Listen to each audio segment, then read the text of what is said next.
Not Mary. By Nicole C. The unnerving chorus of cutlery scraping porcelain echoed throughout the room. Tension hung thick in the air, palpable enough to reach up and slice into it with my steak knife. Beside me, my sister sniffed. From my periphery, I could see her red-rimmed eyes staring blankly at her untouched plate. I cut into the slab before me, crimson juices forming a greasy puddle. I took a bite, relished the tenderness. The peas encroached into the sea of mashed potatoes like invading soldiers. "Would you please pass the potatoes, Mary?" Mother asked from the other end of the table. I nodded, heaving the dish over to my sister to pass on. Her gaze remained fixed on her plate as she sat on both hands, legs trembling. A small, choked sob escaped from her lips.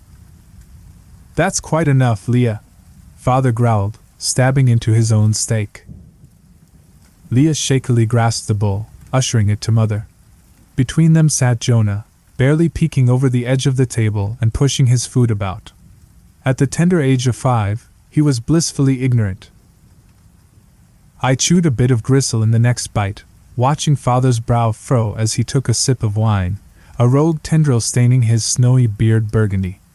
He cleared his throat, an action which rendered the table still, waiting with bated breath. "Children, the ultimate test is almost upon us." I hated the way he spoke, like that of an old novel. Mother rested a bony hand over his and listened intently.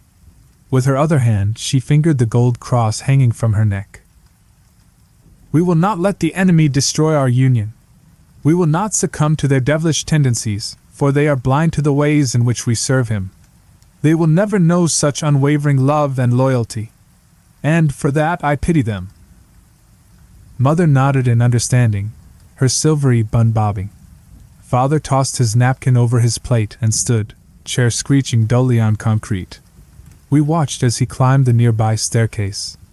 Stray spots of maroon that had earlier leached into the wood marked his steps, evidence of what he'd done to protect the sanctity of his family. There was once a time when I would have chased after him, lunging for the open door, yearning for sunlight. But the scar on the back of my head itched like an ugly deterrent. I made it a point to constantly remind myself of who I was, where I came from. Fragments of memories. The way my mother used to rub my back in the morning when she woke me for school, the sound of my father's work shoes on the hardwood floors every evening, the hum of the fish tank in my childhood bedroom, remained filed away in the depths of my mind, growing fuzzier with each passing day. But I dared not speak of these memories. They were mine and only mine. Leah, now gangly and naive in the throes of adolescence, was more pliable. I imagined she couldn't even recall things like the details of her mother's face or the way it felt to ride a school bus. When Mother and Father told her something, she accepted it at face value. And Jonah, in all his cherubic innocence, had never known another life. The harsh fluorescents were his sun and moon, every day the same. Sometimes it made me want to weep, but then I reminded myself he knew no different. Perhaps it was better that way. Father's thunderous descent broke my thoughts. Mother stood at his approach, collecting some of the equipment he came bearing. As he laid a piece before each of us, the breath caught in my throat. My eyes followed the transition from dark metal into laminated wood that led down to an unmistakable component, a trigger.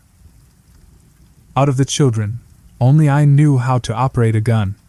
When I was 8 years old, my father took me hunting for the first time.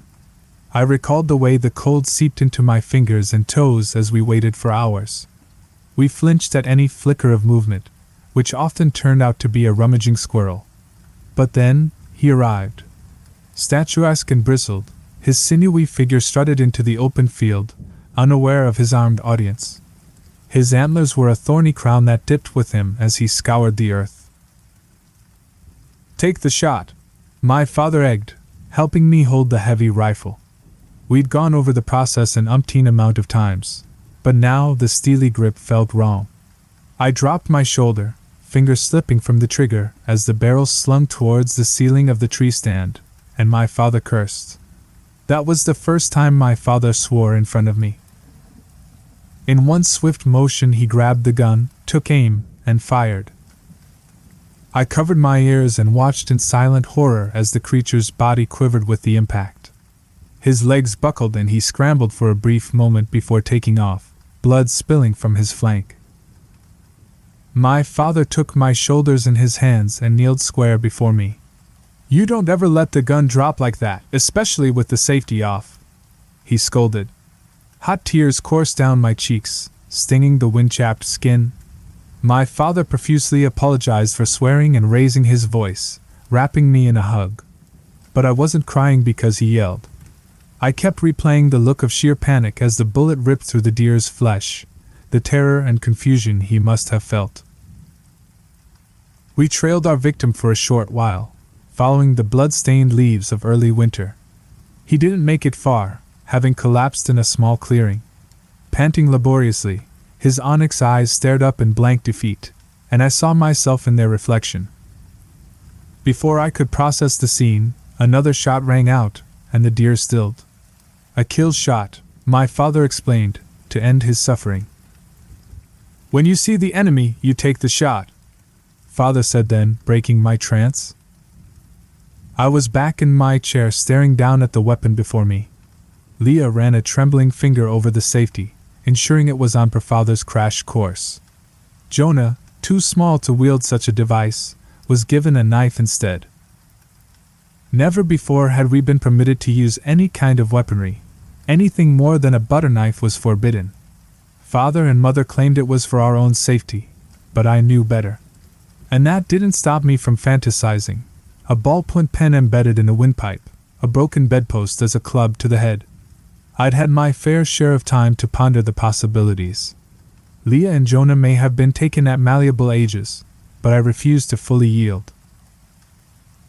The slight quiver in Father's hands and the way Mother's complexion paled meant it was all hands on deck. Though I didn't know whose blood painted the staircase, sticky on the soles of Father's shoes, it had led us to such a cataclysm that I dared to dream about life beyond the concrete. I yearned to return to a world where my name was my own, not the one I'd been forced to adopt. I longed to hug my mother and father, to bask in the sunlight on a summer day, to see my friends, to witness the light at the end of a nearly decade-long tunnel. Could this be the end? The gunmetal was cool in my clammy palms. I contemplated aiming it at Father or at Mother. It would be so easy. But what if it wasn't loaded? What if it was just for show? And could I really do it? "Let us go," Father commanded, leading our ragtag troop up the stairs. At the top, Father unlatched the door, leading us into an empty hall with another door at its opposing end. Bringing up the rear, I glanced back into the abyss where time passed indefinitely. And as the next door opened into a moonlit room, I realized I would never allow myself to return. Gilded crosses glinted from every wall as we wound through the house. And, like something from a movie, a muffled voice seeped in through the cracks in the windows and doors. "Come out with your hands up." "Father?" Leah croaked. "Who is that?" Father ignored her, the click of his safety flipping off. He slung the gun around his back, nodding at Mother as he approached the door. The rush of blood thrummed in my ears. Leah mimicked Father and switched her safety off, and Mother did the same. Greasy coils of nausea knotted my gut as I followed their lead. I swallowed the bow rising in my throat. Nothing about the unfolding situation felt good, or right or godly. Father gripped the doorknob with a fierceness and turned. Golden porchlight flooded the entryway. For a moment, Father's face looked younger in the warm glow, and I wondered what led him to this path in life. Slowly, he raised his hands above his head and stepped outside. "Drop your weapon!" an extraneous voice shouted. "It's over, Arthur," another called. "Do the right thing and drop your weapon." "I'm afraid I can't do that," Father replied simply, as if he were declining an invitation to a party. "Your godlessness is a stain on this earth, and I have to protect my family from such evil. I can't let you destroy the Lord's work. You think you can interfere with his plan?" Disconcerted grumbles echoed as a reply. Dear? Father called. Mother, gun cradled in her arms, crept to his side. Her skin was sallow, brow damp with prickles of sweat. The woman, always so composed, seemed to be cracking. Mrs. Goodfellow, drop your weapon now, the second voice commanded. Tensions heightened with each passing second. Put down your weapon, and put your hands up. Negotiations persisted, but I knew Mother was as stubborn as a mule and loyal as a dog. She would follow Father to the ends of the earth. The crunch of boots on gravel drew near. Father stiffened. Not another step, he threatened, raising his gun. Don't turn this into a standoff, Arthur, the voice urged. That's not going to do either of us any good. A treacherous moment of silence ticked by. Every part of me trembled. I will not let you tear this family apart, Father declared coldly. Maud, he said, nodding at Mother, who lifted her gun. Her finger made contact with the trigger, and she pulled. A deafening blast ripped through the cool night air and all hell broke loose. Shouts of anger and bewilderment erupted, and I watched as Mother's body lurched back in a swarm of bullets. In collapsing, her gun fired. I fell to the floor, covering the important parts of myself. Father crawled lamely over the threshold, dragging Mother's body with him. With a weak kick, he shut and locked the door. Blood from their matching wounds seeped into the floor, a crimson trail smeared behind them. Amidst the chaos, Father tenderly brushed stray hairs from Mother's face. He caressed her cheek in his calloused hand as she gasped for air, her blouse soaked through and the cross dangling from her neck now stained. Faint whispers of prayer spilled from his lips as he continued to comfort Mother. Barked orders swirled beyond the window panes, the thud of boots heavy on the porch.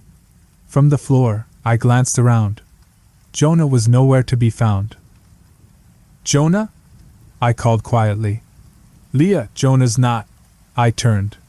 Leah lay face down nearby, arms splayed by her sides and gun resting under the nearby sofa. Leah? On shaking limbs, I clawed my way over to her. Terror gripped my throat so viciously I struggled to breathe. Thick locks of brunette cascaded into the floor, shielding her face from view. I carefully grabbed her shoulder, rolling her over. A strangled cry escaped me as I recoiled at the sight. Blood trickled from her forehead down the bridge of her nose between lifeless eyes.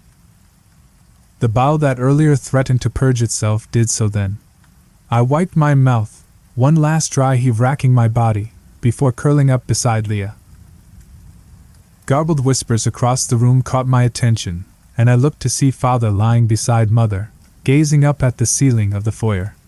Though worse for wear, he still managed to recite the Lord's Prayer unfalteringly. Mother remained limp, devoid of life. Mary? Father called blindly, like a sick game of Marco Polo. Mary, child, are you still there? I rose, stepping gingerly until I stood over top of him. His snowy beard, once stained with wine, was now marred with fatal streaks of maroon. She's dead, I said solemnly. Leah's dead. I didn't want to reveal that Mother's gun misfiring was the cause. I wanted him to think it was his fault, which, truthfully, it was. Everything was his fault. Sometimes we as servants of the Lord must make the ultimate sacrifice. Shut up, I hissed, jabbing the barrel of my gun into his forehead. Father grew silent for a moment. Mary, you are a daughter of the one true King, he rasped. You are our last hope at ending the war of evil that has been waged against us. When you see the enemy, take the shot. I sniffed. You're right, Father. His breathing was ragged, blood curdling in his lungs as we spoke. A twinge of sorrow pinched my heart as I gazed down at the dying man before me. But then I remembered all the hurt he'd inflicted, all the years he'd stolen, and anger sizzled in my veins. Realization flashed across his face. Mary! A single blast rang out, a kill shot to end his suffering. The footsteps and chatter outside ceased. For a moment, the world was silent. My name's not Mary, I spat, dropping the gun. With a quick yank, I tore the gold cross from my neck, dropping it onto Father's still chest. A muffled cry emanated from somewhere close by. My heart clenched. "Jonah?" I called, wheeling around in search of the noise. I padded across the living room to the pantry where the cries seemed to stem from. Carefully, I turned the knob and opened the door. Head buried between his knees, Jonah sat curled in a ball. "Jonah!" I rubbed his back, and he glanced up. His eyes shone with tears. "Jonah, it's okay, I'm here." Just as the front door splintered open under the crack of a boot, I wrapped him in a hug.